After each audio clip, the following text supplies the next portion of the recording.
Good morning everybody and welcome to another Insight APSAD webinar seminar.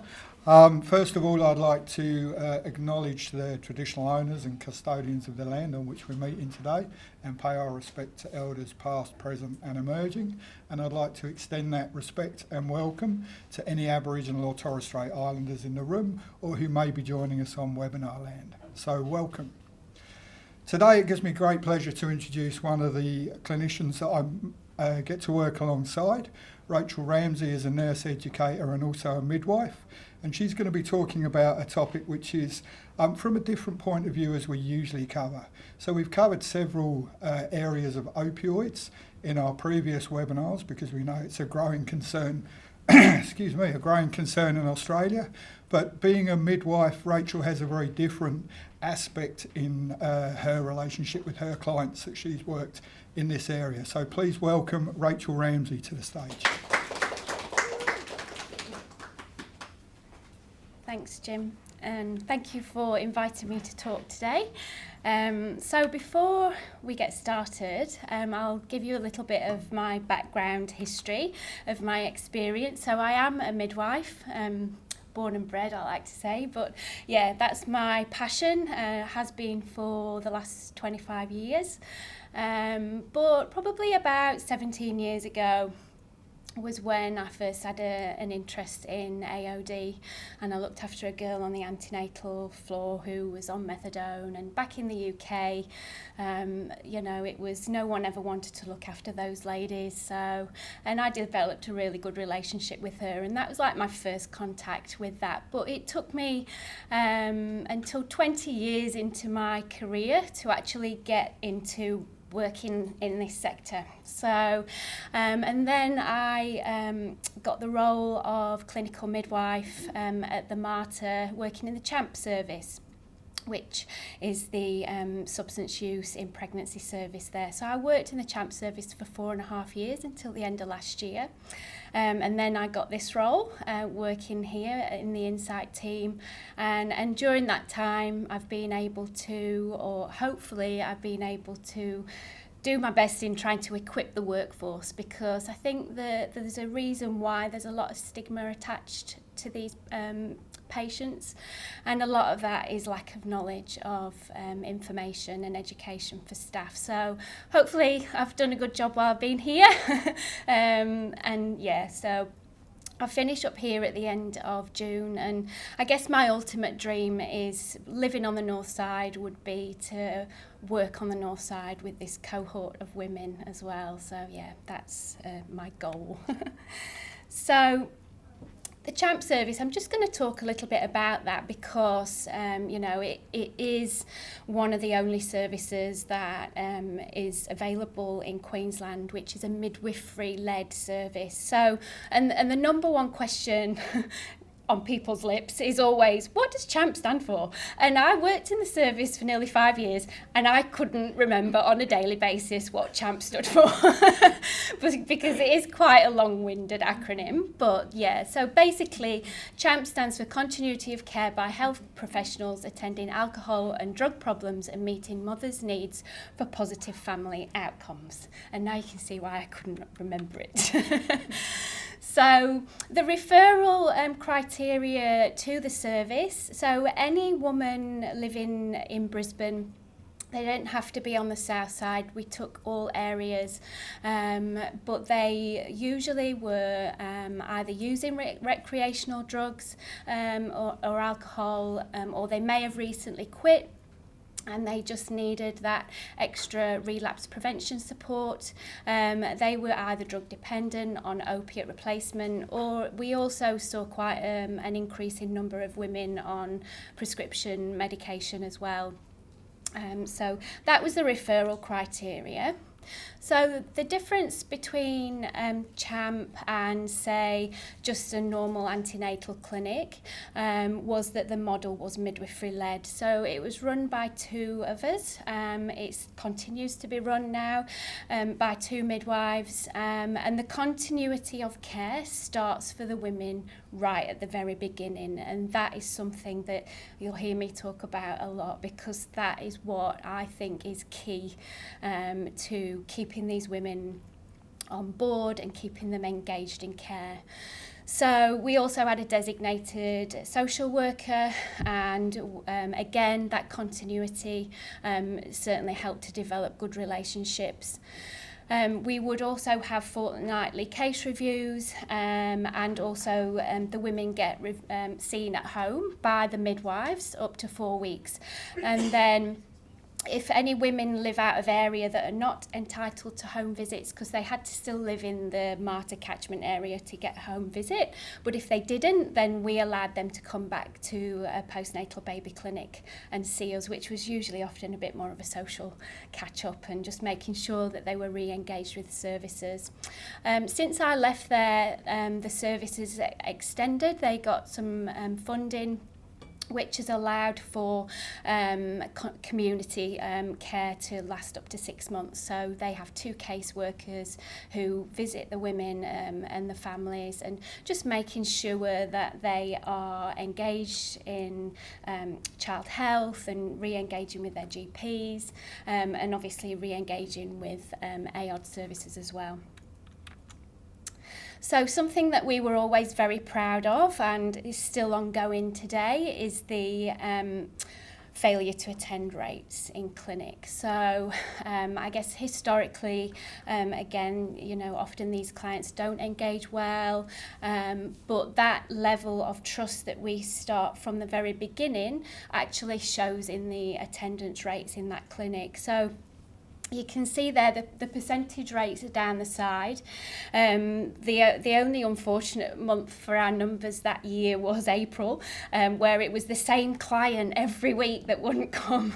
So it was only one client in that period that sent our numbers up.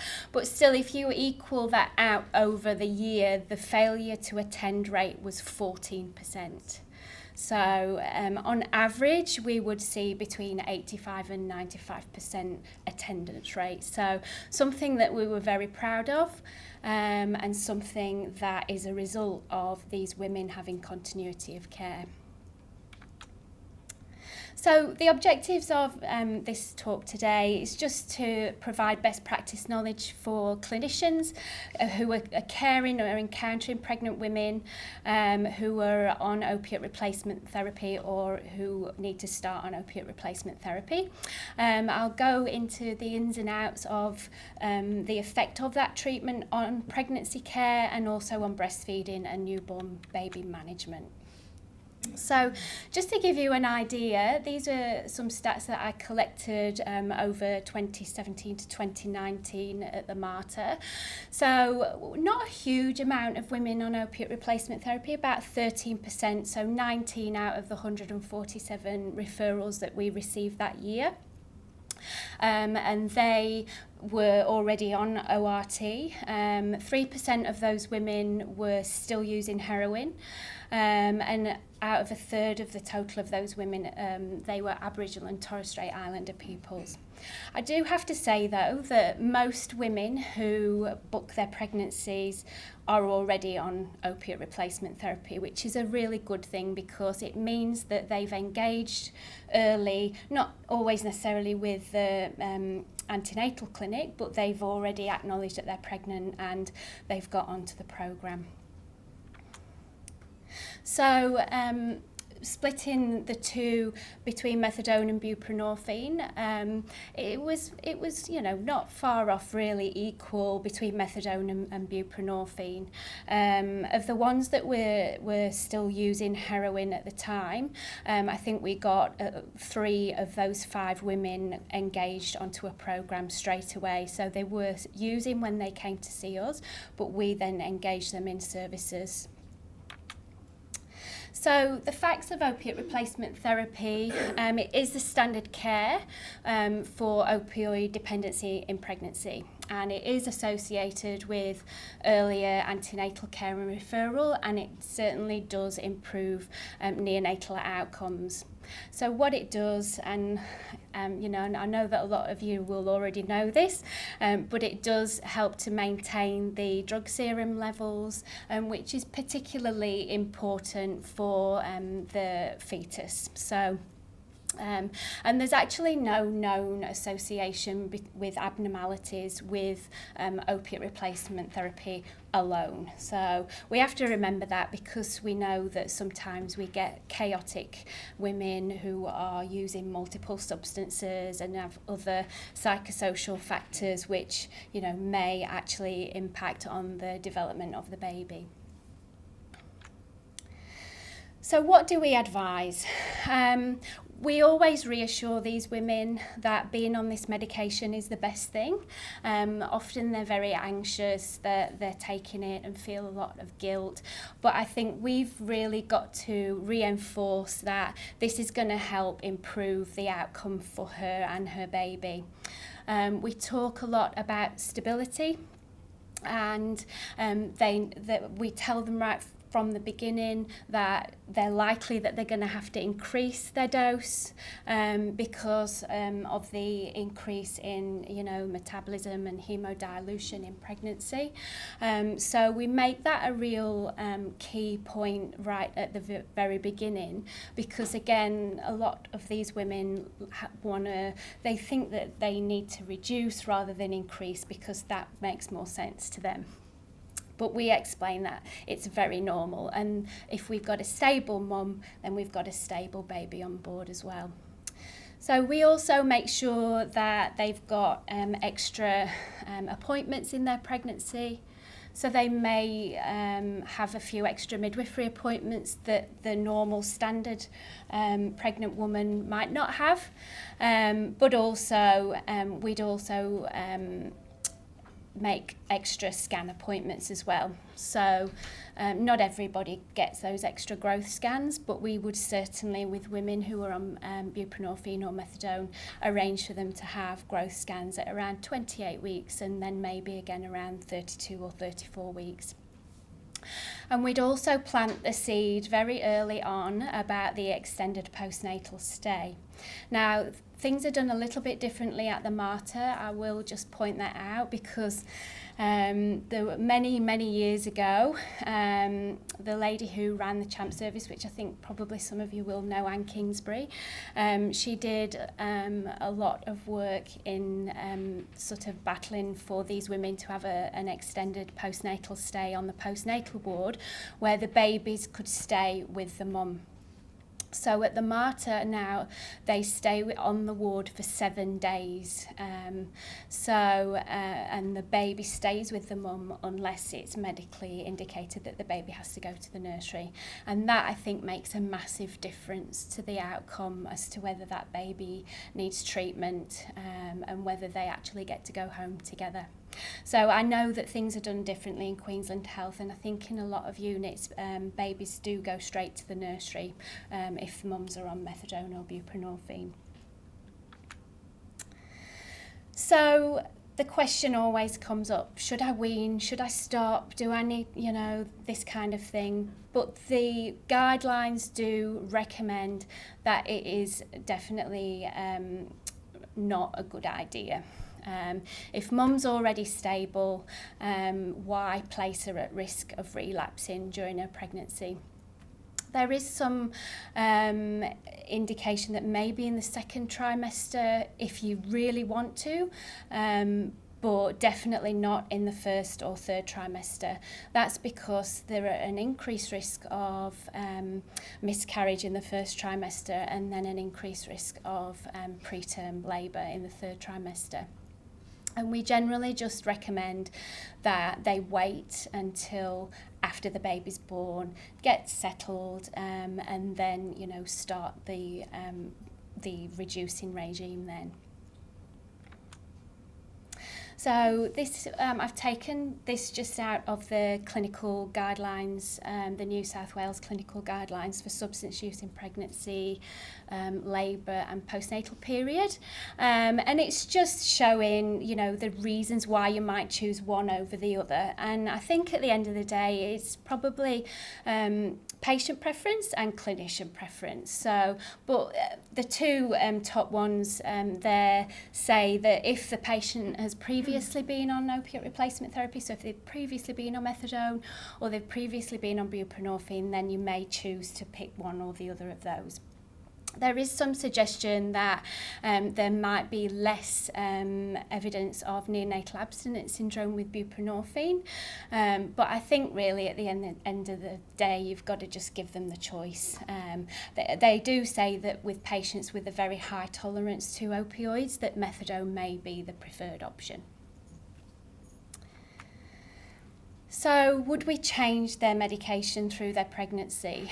I think I've probably only seen this happen once, where there was a lady who was on buprenorphine and it wasn't working for her, so they switched over to methadone.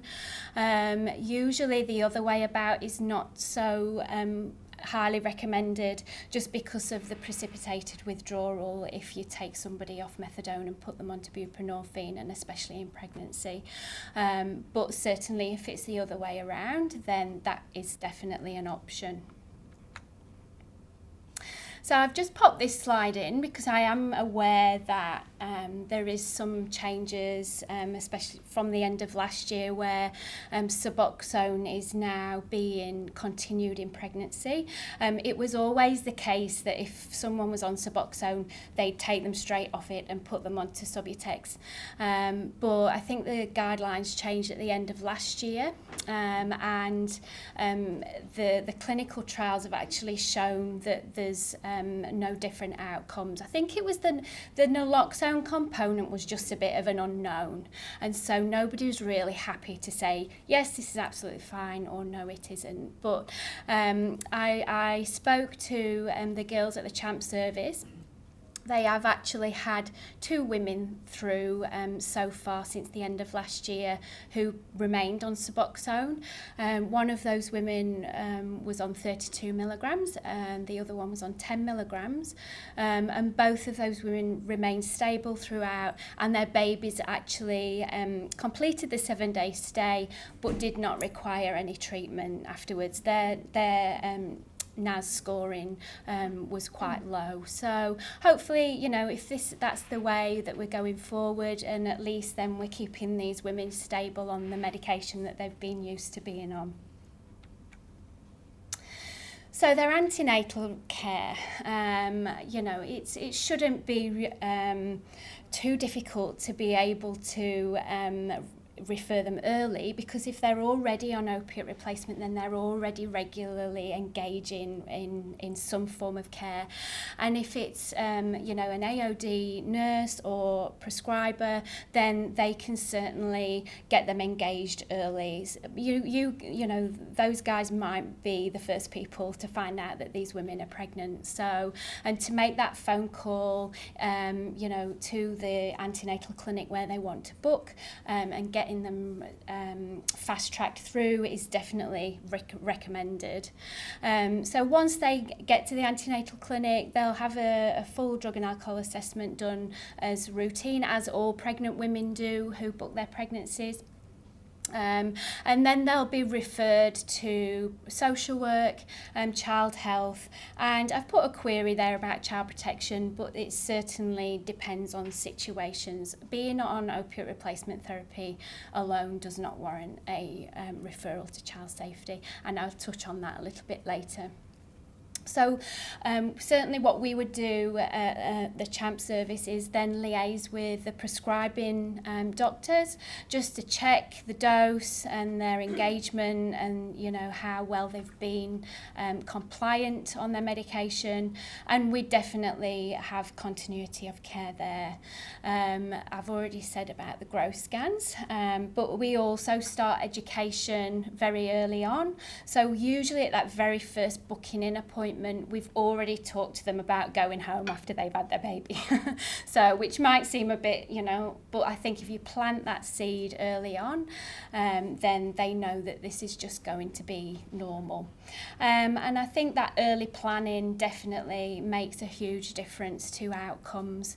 And it also gives the women a sense of, you know, they're feeling cared for, they're feeling supported, because I think it's probably maybe when women are pregnant, possibly for some women, one of the only times where they're actually having all these support networks around them. So breastfeeding on opiate replacement therapy, if women choose to breastfeed, then it should definitely be fully supported. And you know, I get people questioning, well, why is that? You know, they're getting the medication through the breast milk, that can't be good for them. Well, actually, that's exactly why we recommend breastfeeding, because it means then that the baby's supply of methadone or buprenorphine is not being cut straight away. So breastfeeding actually can help reduce neonatal abstinence syndrome. It also promotes skin to skin, keeps the baby calm. If we can keep the babies in a nice, quiet, low-lit environment, then again that helps with their abstinence syndrome symptoms. It does require women to fully commit to breastfeeding. I always say to them, if you definitely want to breastfeed, that's awesome. If they're a little bit unsure, then I will just explain that mixed feeding is not really great for the babies, because if you give the baby a breastfeed and then you give the baby a bottle feed for the next feed, that baby's then going potentially 8 hours without its breast milk that's got the methadone in it, or you know, the buprenorphine. And so if we can keep these babies stable by giving them just breast milk, then they're going to do much better. But if women choose to formula feed, then that's absolutely fine as well. And gradual weaning, so they may choose only to breastfeed for a couple of weeks or a couple of months, and then we would talk to them about weaning gradually, and not just stopping. But most women probably don't really just decide the next day they're not going to breastfeed anymore, so they usually do it in a gradual way. If they want to do it over a period of a week, then we would recommend that they introduce 1 formula feed on the first day, 2 on the second day, and so on until they're fully formula fed. So the newborn management, I've already mentioned about the extended postnatal stay. The reason for that stay, and for the 7 days in particular, although the guidelines do say between 5 and 7 days, usually these babies peak with their withdrawals around the 48 to 72 hour mark. So and the next slide, or the one after, I'm going to actually demonstrate what we would be doing if we were to send a baby home with a mum before that time. But you know, what we also have to remember is these women have often got other things going on in their lives. There could be mental health, there could be domestic violence, and so sending these women home with these babies that are potentially in withdrawal is not setting them up well. So we'll promote breastfeeding, and we then start the Finnegan scoring system.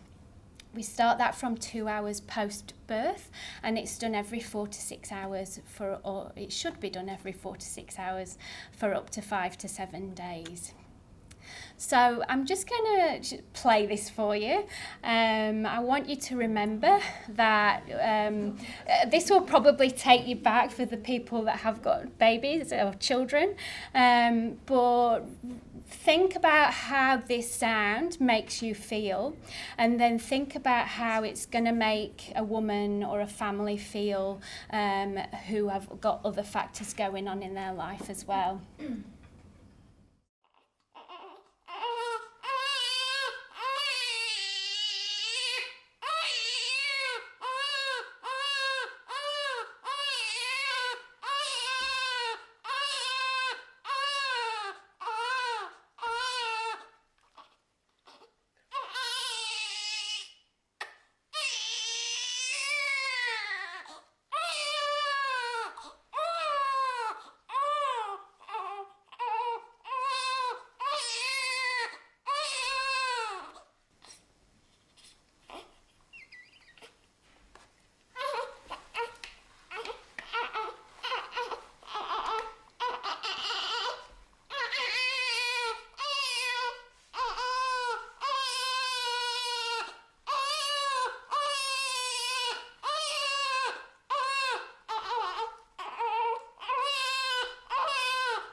Okay.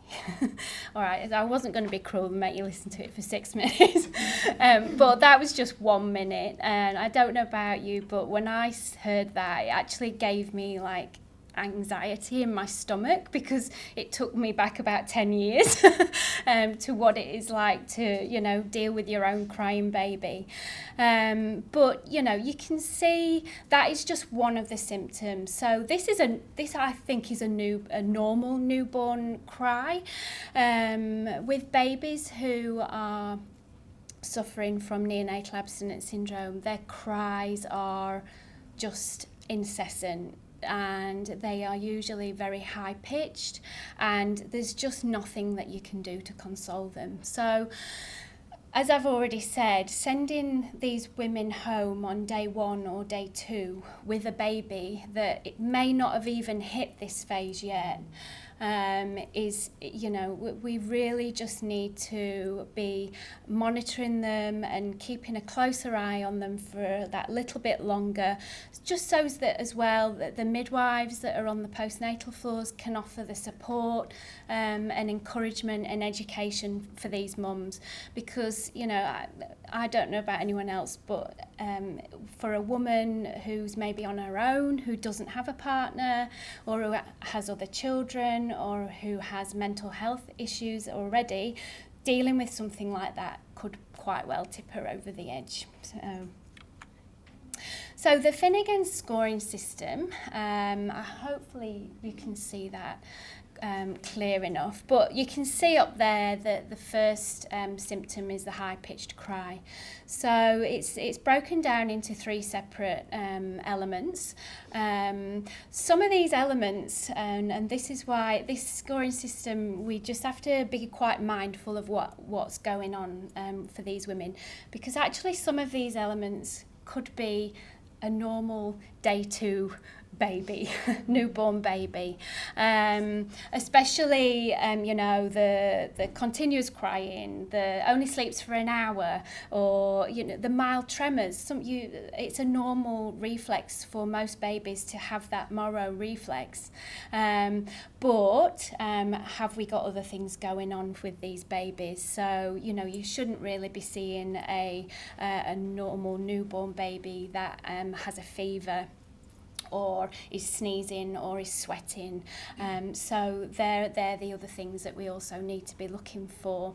I think, and then what happens is the staff on the floors or in the special care nursery should be doing this scoring system about every 4 to 6 hours. They should be doing it with the mums, because the mums are the ones who are there 24 hours looking after these babies. The midwives just walk in, do the assessment and walk out again. So they need to be talking to the women about what's going on, because I have never come across a woman who was lied about her baby's symptoms, and I think any mother does not want to see their baby suffering. So it is really important that we do this scoring with the mums. So, and I'll just go back there. You'll see the numbers down the side. So we total up those numbers, and then we get a score at the bottom. So what happens is, if we get 3 consecutive scores above 8, or 2 consecutive scores above 12, that will warrant admission for that baby to the special care nursery.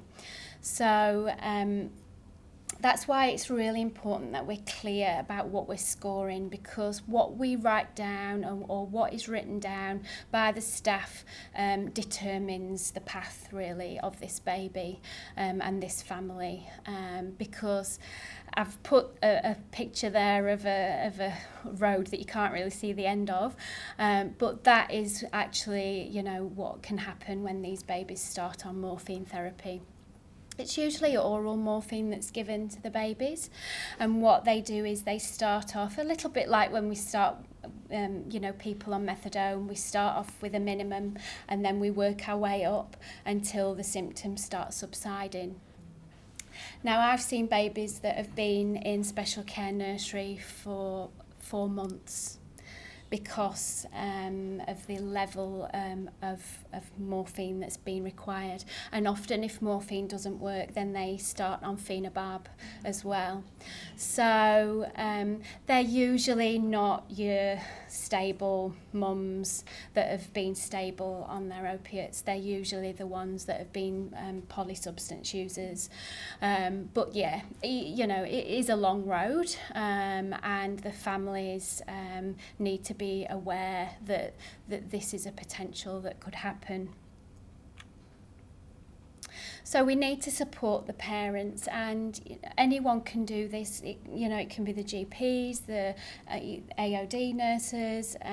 We all need to be around these families at this time, because it is really hard to leave your baby in hospital when you have to be discharged. So we need to give them that education. We need to be non-judgmental and understand that these women and families have a huge amount of guilt, because they see their baby suffering and they know that it's because of the medication that they've needed to take that is causing that. But you know, it's really hard, but I always just try and say, look, you've done your very best, and there's no rhyme or reason to whether a baby is going to withdraw or not. So I've had women who have been on 150 milligrams of methadone and have bottle fed, and their babies have not withdrawn. And then I've had girls who have been on 8 milligrams of Subutex and done all the right things, and their babies have ended up in the nursery. So and we always would say that to them right from the very beginning, that we can't predict which ones are going to be in the nursery, except for the really bad ones. And usually they're the ones that end up there straight away. But we also make sure that we make appropriate referrals for these families as well, for ongoing support in the community. So a question that used to come up often, and also I would get phone calls from child safety officers telling me that this woman's on methadone and I've told her she needs to get off it. And that's, again, it's just lack of knowledge with clinicians, but being on opiate replacement therapy alone does not warrant a child safety referral, because I've had girls who are nurses and professionals who have been on methadone for codeine addictions, who come from supportive families, and they don't warrant a child protection notification. But if you have got any concerns about the safety of any children that might already be in her care, or if you don't feel that she's being compliant, or that for a fact that she's still using other substances, then you might just want to liaise with whoever your child protection liaison officer is, or download the child protection guide and just make some inquiries there and get some advice, and speak to your team leader or whoever. But any concerns at all, you just need to notify. So I've got a case study, and this lady really is in my mind from when we first saw her, because she was having her first baby. She was from a very supportive family, although she had separated from her ex-husband. She'd been in a domestic violence relationship with a subsequent partner, and she booked in with us when she was 10 weeks pregnant. And at that moment in time, she told me that she was using heroin IV on a daily basis. And it was a bit of a shock to me, but I didn't, because that picture of what I've just painted of her was not, and it just didn't really kind of weigh up. But what she told me was that her ex-husband, who she was still having contact with, was a heroin user, and he'd offered her some, and then it had just sort of escalated from there. There was no other drug use. use, and she wasn't in a relationship with her ex-husband, and she wasn't in a relationship with the father of the baby. Her family were very supportive, but did not know about her drug use. And then they did not know about the fact that she, was pregnant and having this baby. So there was a lot of confidentiality notes and things like that going on there to make sure that everything was in place and safe for her. So what we did for this girl is we made a referral there and then to the nearest AOD service. She was more than happy. She knew that she needed to get her life sorted because she couldn't have a baby and be using heroin. So she was very willing and accepted a referral, and she engaged the very next day. So we obviously had a non-judgmental approach.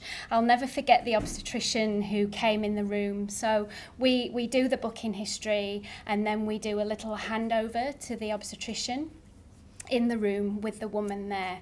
And as I just said, because working in the CHAMP service, really, someone who's using IV drugs or heroin or whatever, it's not a biggie. It's like kind of everyday terminology. And when the obstetrician came in and I said, yeah, and she's using IV heroin daily, she was just like, all right, yeah, okay. And so she'd never made a big fuss. She never once mentioned it to the woman because she knew that we would do all that support, and it was just a really good scenario, and that just made the woman feel really supported. So we made an additional appointment to come back and see us. We also referred her to social work, and we regularly reviewed her after she'd been to each appointment. We locked in all her appointments for the rest of her pregnancy, and we documented absolutely everywhere about the family not being aware of her, her history.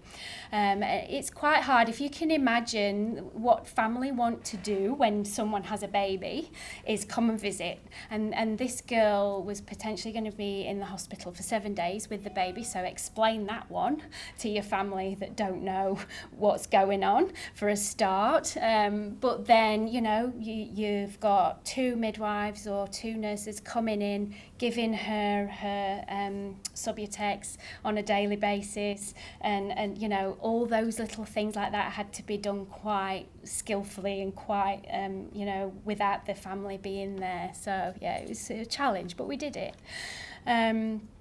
So she had the same 2 midwives throughout the whole of her pregnancy and the same social worker, and she engaged well with AOD services, and she did start on Subutex the following day.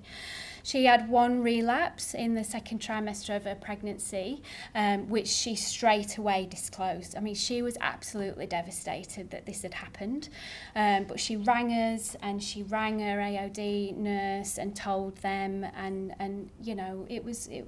it was fine. We didn't make a big fuss about it. She got straight back onto her Subutex. So she then progressed to have a healthy baby. She completed the 7-day stay, and the NAS scores were low. So she remained engaged with alcohol and other drug services and was linked in with child safety before she was discharged from our care. So we never had to inform child protection about this lady because she was so quick in her improvement in she stopped her drug use and she engaged straight away with services. And if you think back, when we saw her at 10 weeks pregnant and we've got this girl who's using IV heroin on a daily basis, the picture could have been very, very different. So not all our outcomes were positive like this, but yeah, this is one that was just could have been really bad, but actually ended up being really good outcome. So the key points for her and what worked, I think, for her and improved that outcome was continuity of care, stability during her pregnancy, lots and lots of reassurance and early education.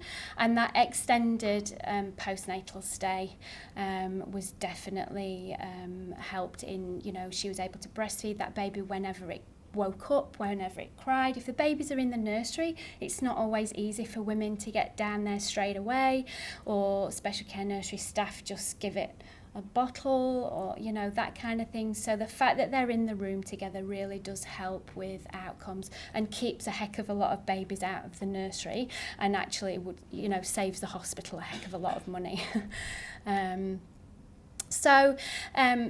That's what I've got to say completed, but I'll just add that whilst I've been at Insight, I have put together a toolkit on the Insight website, a pregnancy and substance use toolkit.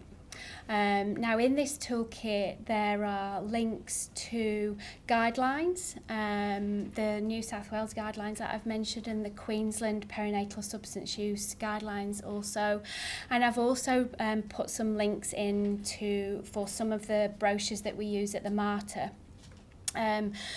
Just because they're the only brochures that are actually available for women in Queensland at the moment. So I'm actually working on that and hoping that we might get something out from Insight.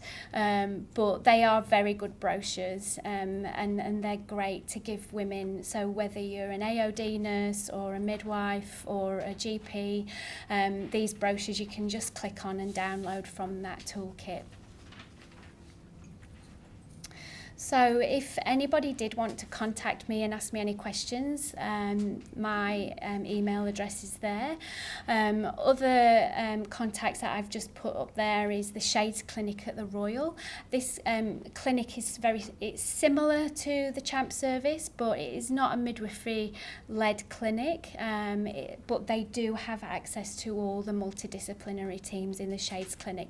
And obviously for the North Side women, it would be a lot closer as well, but also there's a CHAMP email address, so the CHAMP girls are always happy to take phone calls, answer any queries.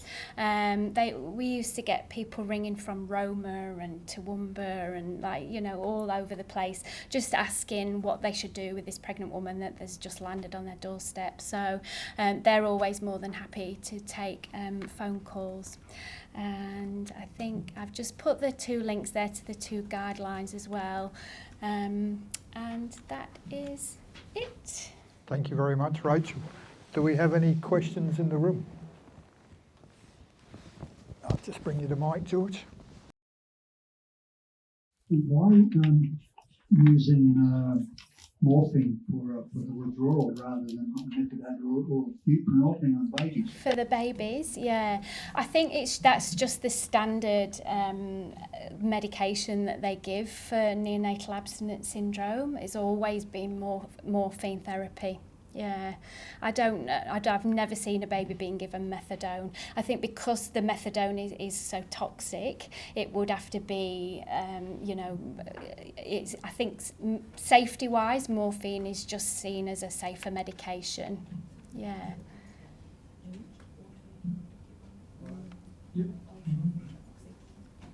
Thanks, mate. No worries. Yeah, hello. What percentage of these babies are going to become future addicts? Oh, goodness. That's a hard question to answer, question. and I don't know the answer to that question. I know that there's a professor in New South Wales who did some studies into the effects of morphine on babies' brains, and he is actually an advocate of seeing these babies withdraw without medication if possible, and just getting them over that worst stage without actually holding off with the morphine because of the potential effect that it can have long term on a baby's brain.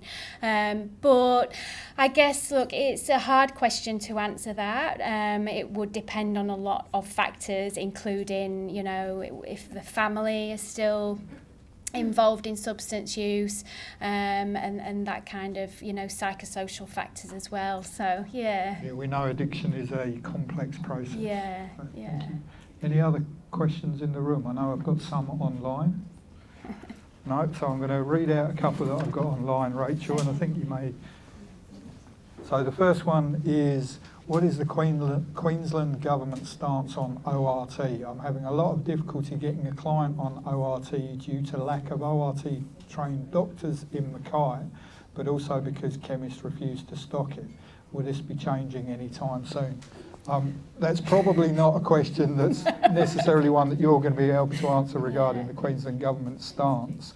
I would actually encourage whoever wrote that one into email Insight, and we might be able to look into that for them.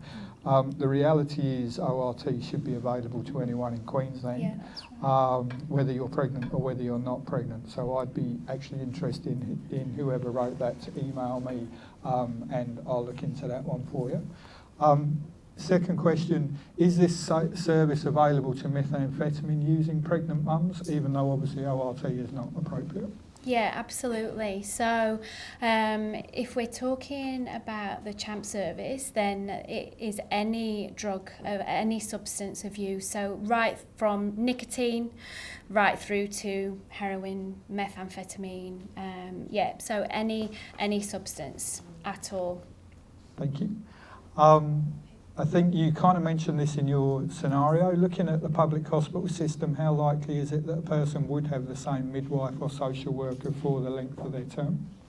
That depends on what the hospital is offering. So there are some continuity models within Queensland Health called Midwifery Group Practice, and they have a group of midwives who the women only see those same group of midwives the whole way through. So it might not necessarily be the same midwife at the same appointment, but the plan with that model of care is that these women get to know a group of midwives. And then the difference with that the CHAMP service didn't offer was the labour and delivery care as well. So, but it just depends on what model of care the women are referred into. If it is a continuity care model, then they should be seeing the same midwife.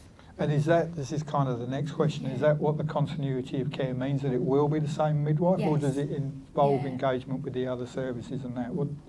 Does that make sense? So continuity of care, I guess I'm coming more from a midwife point of view, because we're talking about pregnancy and antenatal care. But obviously the more continuity we can get with other health professionals as well is going to make a massive difference. Sure. Yeah. And the final question is, are babies expected to be smaller, or is growth generally normal throughout pregnancy for mums that have been on opioids? Yeah, so the reason that we do the extra surveillance growth scans is that there is some evidence to suggest that these babies can be growth restricted. So the reason that we monitor with extra growth scans is to just make sure that that's not happening.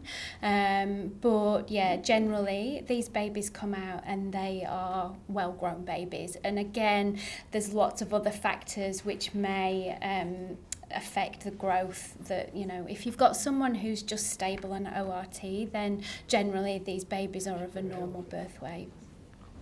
And I have a quick question, which is just an interest thing. You said, I think it was at the start, that about 13% of the substance using mums were opioids. Was that the majority of the opioid using, of the substance using? What was the main category of drugs that would come through? So we would get about a quarter of the referrals would be for nicotine.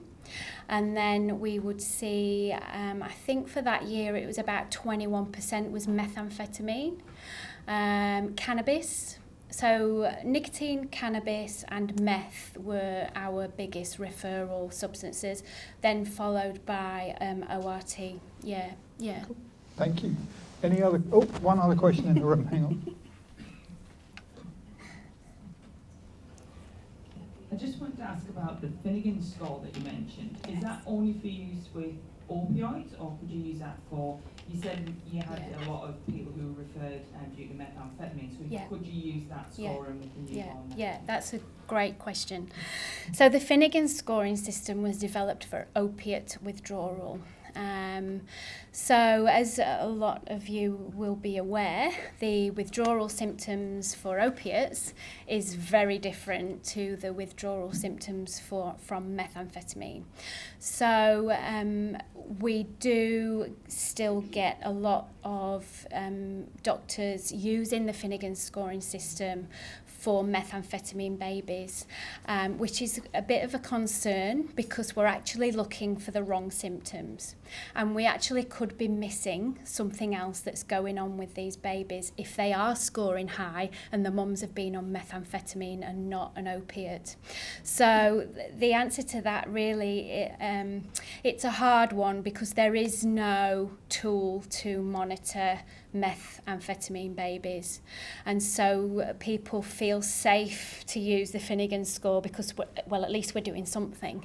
But the unfortunate thing is that we're actually looking for the wrong symptoms. So but I think until someone develops a tool for that, which there isn't at the moment, we're still going to get doctors insisting on using the Finnegan scoring system for meth babies, but they just need to be really careful because we could be missing infection or other serious things that are going on for these babies that are not actually withdrawing from opiates. Cool. Thank you very much, and I'd like you all to thank Rachael Ramsay for a very good presentation. Thank you.